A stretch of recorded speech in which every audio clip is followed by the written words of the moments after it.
So let's take a deep breath. Oh, yes, yes. So I do know Reverend Steve and Reverend Darlene. Kinda like I know you already. You know what I mean?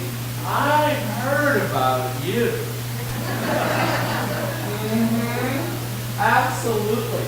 The title of my talk today is Open the Eyes of Your Heart. And there are many ways that we can see the world around us. And you know, before I got here, because I do know Reverend Steve and Reverend Darlene, and I've heard about you, I guess I could say that I've sort of seen you through my third eye. You know, in Unity we talk about that third eye, the power of imagination. I could only really imagine what you were like.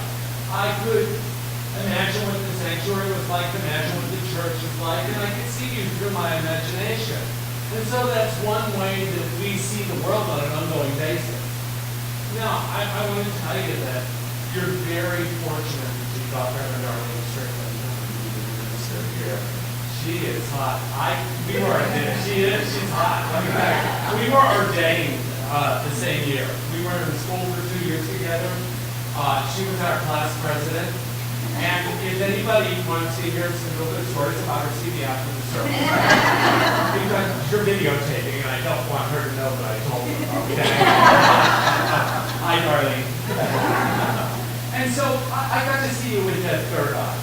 And now I'm getting to see you by my eyes, the eyes that we see the physical world in, aren't I? I'm getting to take a look at you and actually experience you. And you know, it's funny how we do that. I can see you from many different ways. But one of the ways that I see you with my physical eyes is that I bring with me all of that race consciousness, all of the things I've learned over my 47 years, 52 years, no, 60, almost 60 years. Almost 60 years. I bring the fact that I don't just look out there and feel you, but I see you as male and female, and I see you as older and younger, and I see you as white and black and yellow and red and brown, and I see you as gray hair and brown hair, or hairless or hairy. I see you all kind of ways, and I bring love, and I bring judgment, and I bring all kind of things with me to look at you with these eyes. But today I want to talk to you about a new way of seeing.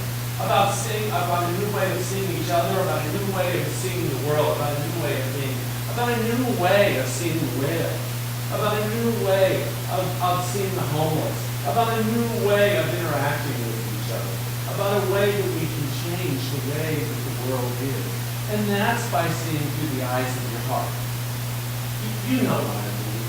You know, have you ever been walking down the street and you were just kind of casually walking down the sidewalk, and down the road, just a little ways in the garden, was a puppy, just standing there sniffing the flowers, you know, and you know, you could just feel the love of that puppy already. You're smiling over it, you know what I mean.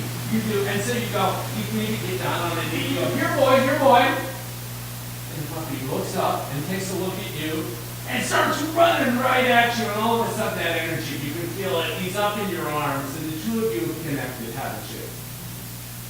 Yeah. I can feel it coming to me right now. It's different than when I was up on the stage. You were looking at me with these eyes, but now we've connected. I've come down into that space of your heart. I've opened my heart up to you, and I can feel you open your heart up to me. And that's what I want to talk about a little bit today. You know, I was thinking this morning as I was preparing for my talk today about my habit of preparing for my talk. I did it already, and by Saturday evening, I'm fussing with it, and turning and changing it around and everything. And then on Sunday morning, I get up, and am I in my head?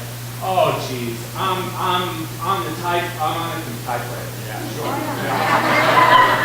I'm 32. Yes. I remember the manuals, you know. Yes.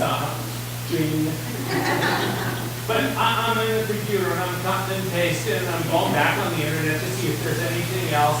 And then I'm thinking, oh, man, they're going to love me today. And then the next minute I'm thinking, oh, God, why do you think I'm ordaining me? You know what I mean, all those thoughts in my head. But my habit then is to finally realize that I'm so in my head that it's time to just put it away. And so I stop. I put it all down. And I go over and I sit in my favorite chair. And I usually throw an Afghan or a cover on me. And I have a cat at home. Her name is Desi. And she knows it's Sunday morning. She sees the Afghan. And she hops up on my lap. And she's in her head.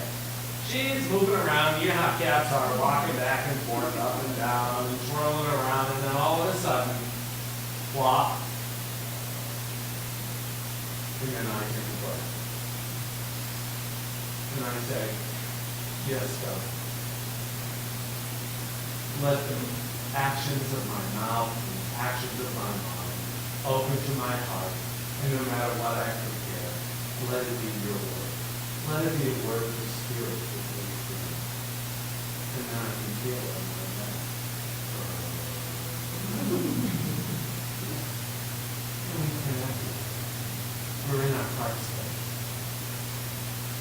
The human heart is a wonderful, wonderful organ. As a matter of fact, the fully online heart is electromagnetic. It can be detected by sensitive scientific instruments. From 10 feet away, they can feel the electromagnetic energy of your heart. It is 5,000 times stronger than the energy that's coming from your brain. Over 50% of the cells in your heart are neural cells, are nerve cells. They're connected to that electromagnetic superhighway.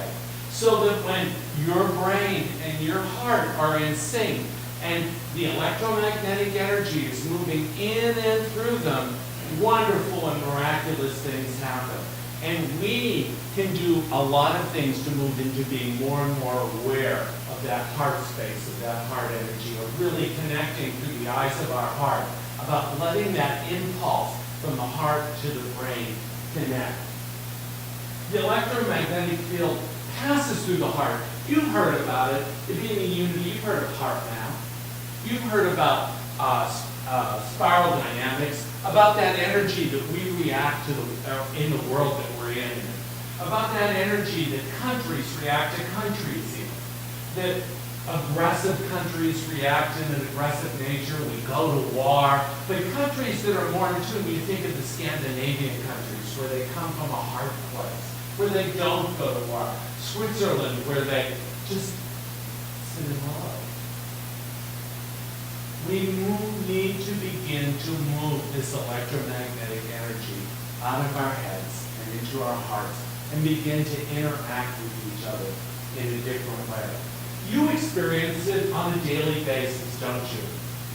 When you come in contact with a close friend or a relative, when you come maybe to a place where you have wonderful childhood memories, maybe you go out to the woods and you walk to a certain spot that you grew up and there were all kinds of memories there, that you and a best friend were playing and you shared some stories and you can go back there. You go right from that head right to your heart and you feel it.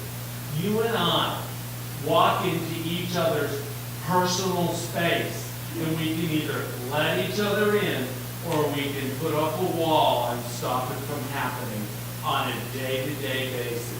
But it's when we learn to take a deep breath and say, yes, come on in, that we really and truly begin to see with the eyes of our heart. So, it was a balmy afternoon in Kansas City.